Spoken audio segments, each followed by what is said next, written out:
When it comes to creating a killer YouTube video, idea and execution are everything. But how do you do it? For a banger video, your idea should be 1, highly, and 2, Enter April Lynn, a YouTube expert, although she prefers to be known as a YouTube big sister, who's cracked the code on how to create a killer video. In less than 6 months, April Lynn has amassed 30,000 subscribers and over 600,000 views from 2 of those said killer videos. And it's not the first time she's done this. I think within between 4 to 6 months, I had over 20,000 subscribers. And so what is April Lynn's superpower that makes her stand out? Well, simply put, she is the master of research, compiling hundreds of pages of notes into digestible frameworks for you. And the good news is, she's here to teach you the process. I will spend hundreds of hours, and that's not an exaggeration, just analyzing all of the videos I can find. In this video,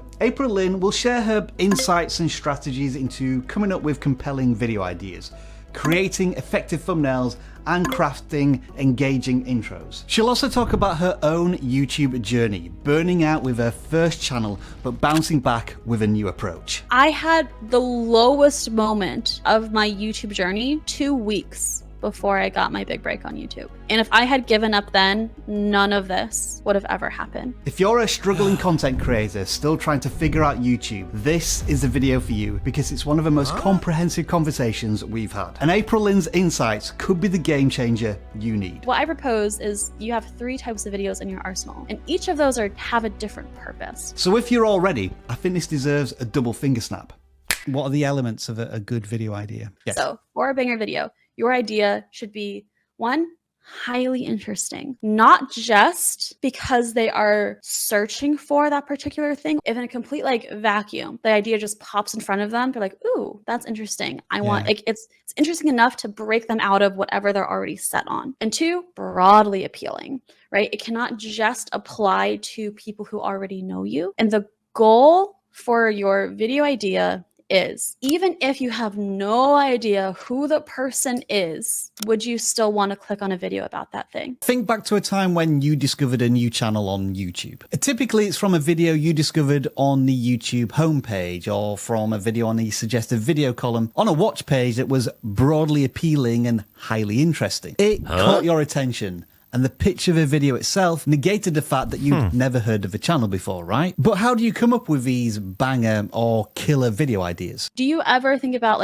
going on YouTube and you want something specific and you just can't find it? It's not there. If you like something, I guarantee you there are going to be other people in the world who also like that thing. You can be the person to kind of fill that gap. Maybe it works, but maybe it doesn't. I think it's really important to view videos not as end-all be-alls, but as experiments. It's hard, it's not guaranteed, but if you do it and are successful, you're set. You have that thing that everyone is searching for. Yeah, April Lynn touched on a couple of things here that can make or break a video. The niche and the packaging of a video. We'll talk about packaging in a moment, but niche can be a somewhat argumentative topic for YouTubers. So I wanted to know from April Lynn whether or not you need to niche down to be successful. In order to, be successful on YouTube for the most part, you have to operate within a certain niche because you want people to be able to come for you consistently for a certain problem. But I think that's when it gets a little bit different, because I think where most people think of niche as I am in the YouTube advice niche. I need to make YouTube, I need to make stuff about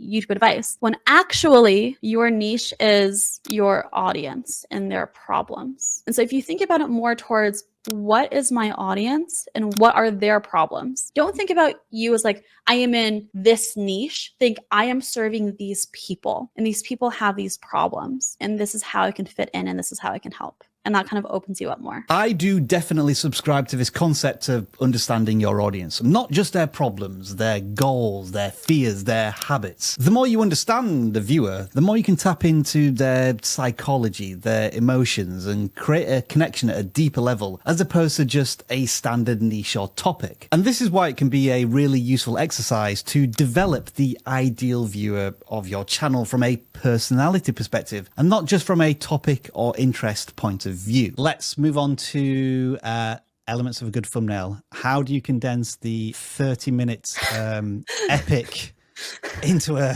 3-minute answer? The most important things for a thumbnail, first of all, is, again, you got to start with a good idea. Second, the most important thing is the curiosity gap. You want to open a loop now in terms of suggesting some sort of unanswered question. If you think about a thumbnail, it's kind of broken into 3 parts, right? Which is the psychology of the click in the first place, then the thumbnail design, and then I guess like testing and checks. The other part of psychology to mention is scroll stoppers. And so as humans, our brains are biologically wired to be attracted to certain key things that was like necessary for survival. If people don't first notice it, they're never going to see it. And so when it comes to scroll stoppers, those are things like faces. Faces, as we know, do pretty well in thumbnails. And this is due to something called familiarity bias. We're more drawn towards things that we're familiar with versus those that we're not familiar with. So if you're a newer or smaller YouTuber and people aren't familiar with you yet, there are other ways you can hack familiarity bias in terms of, you know, can you include the like UI or UX of something that is familiar, like breaking news or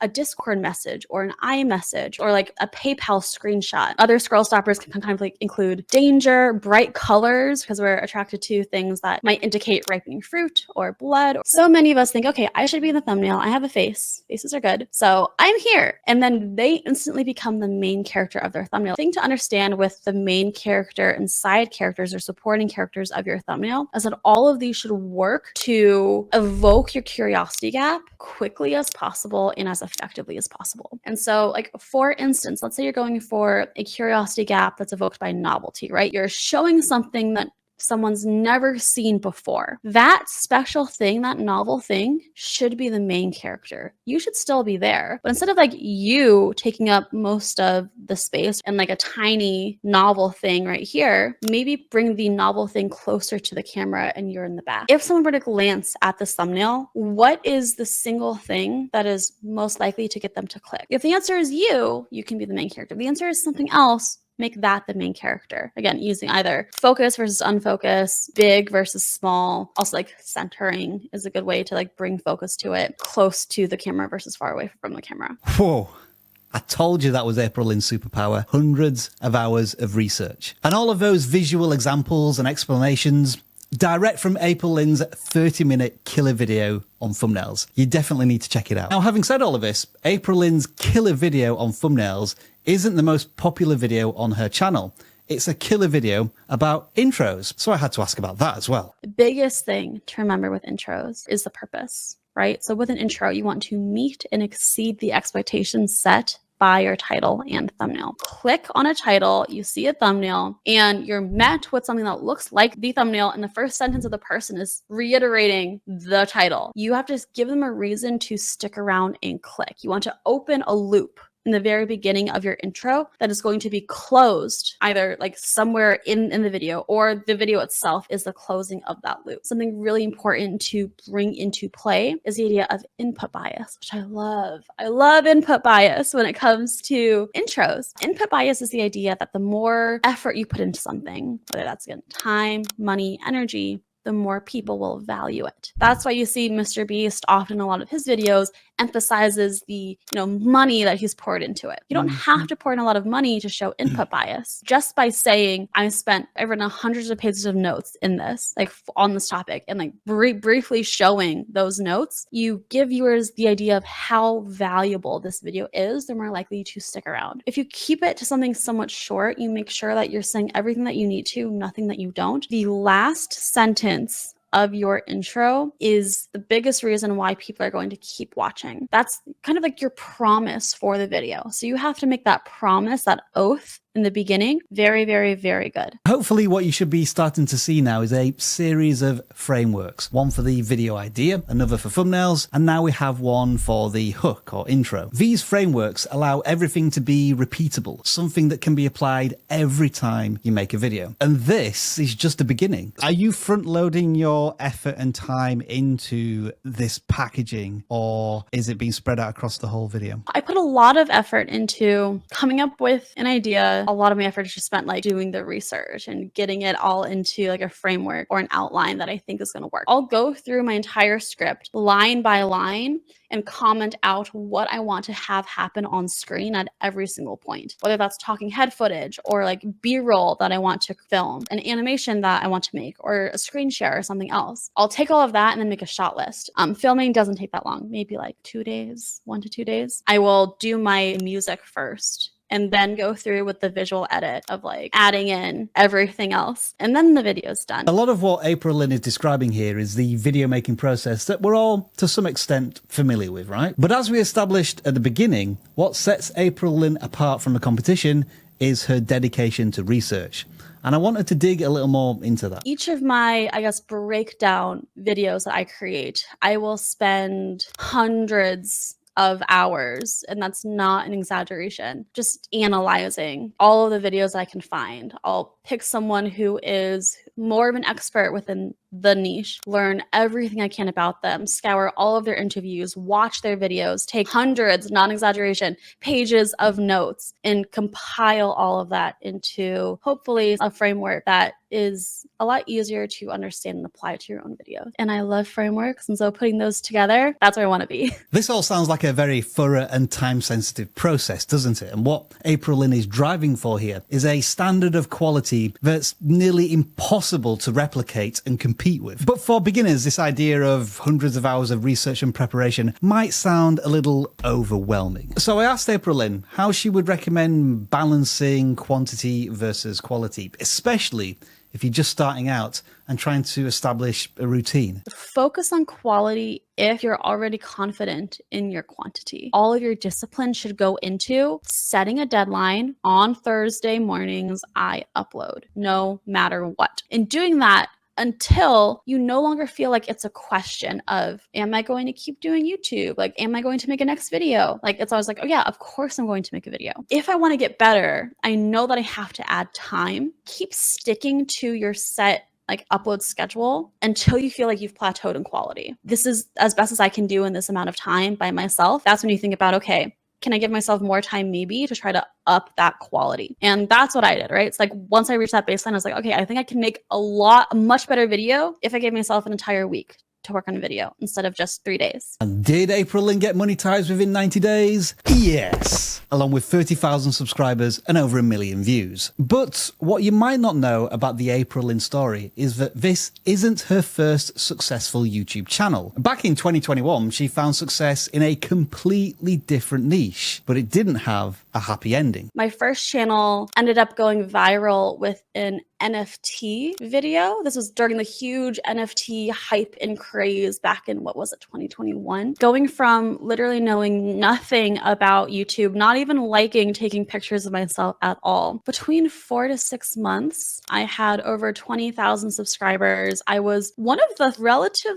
thought leaders within the NFT industry. I was getting publications about me. I think I got on the news once as well. I was told niche down to blow up. Never burned out nearly as hard as I did a few months into that channel because I couldn't bring myself to make another video. I hated what I was doing. It took about a year away from YouTube to figure out what went so wrong so fast and what I wanted to do next. Started a brand new YouTube channel, and here we are. There was one word sounding off like a klaxon in my head as April Lynn was describing her experience with her first channel: burnout. So what did she learn, and how is she going to avoid it this time? What I propose is you have 3 types of videos in your arsenal, and each of those have a different purpose. You have your banger videos. Those are ones that are meant to grow, meant to reach a new audience. The success metric for that video is views. Specifically views from new viewers. Then you have connection videos. Those videos are meant to connect with your audience at a deeper level. The success metric there is, what do your comments look like? What are your conversions to off-platform communities or products or something outside of that? Last, we have your soul videos. Those are videos that you make just for you. Those are videos that you make when you are feeling like you're in a creative rut and you just need to make something regardless of what the outcome is. And the metric for success of that is, did I like making this this thing. Don't just go for every single video has to be a banger video no matter what. It's like, I want to be a YouTube big sister, right? That person that you can kind of like go to for some wisdom, yes, but also like for encouragement, for advice, and for inspiration. That person who you can lean on. Being a creative person, especially on the internet, can be a solitary experience. And so you've stressed the importance, in the case of video content creation, having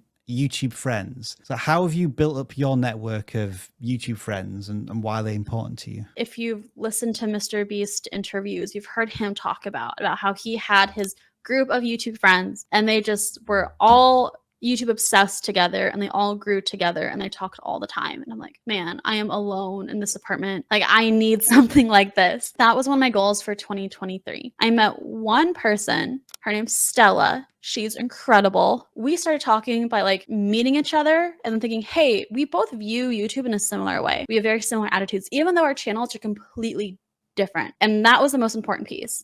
So once we realized that, we're like, hey, yeah, do you want to meet for 2 hours or so every week to just kind of like talk about YouTube? Slowly that increased. And so we added one more person. And then I met someone else and added one more person. Around 4 people to me is when I feel like, okay, this is enough. Every single time someone has a win, they share why. Every time someone has a failure, we go and we dissect why we think that happened. Before anyone uploads a video, they get feedback from everyone. It's like, okay, watch this. Do you have any feedback? And big changes are made like that affect retention and the quality and the performance of a video later on. Another thing April Lynn spoke about during our conversation was ending videos on a positive, encouraging, inspiring note. But naturally, I asked her to do the honors for this one. YouTube is hard. It's really, really easy to, I guess, like watch people who have already made it and already do it. It's hard to watch them talk when you're at a point where you haven't had your big break yet. So if you're at a point where you're trying everything you can, you're doing all of the things you think that you should do, and you just haven't hit that point yet, don't give up. Just keep going. I had the lowest moment probably of my YouTube journey 2 weeks before I got my big break on YouTube. And if I had given up then, none of this and none of what's going to happen would have ever happened. So keep with it. Find YouTube friends to help like get you through those dips when you're in those dips, and you got this. We all believe in you. That was without doubt an absolute masterclass on creating a banger video by the YouTube big sister herself, April Lynn. But what about creating a banger YouTube short? We recently spoke to 2 creators who revealed their viral formula that allowed them to achieve 1 billion views and 2 million subscribers from shorts in less than a year. And you'll be delighted to hear they built a framework too, and this is where you're going to find it.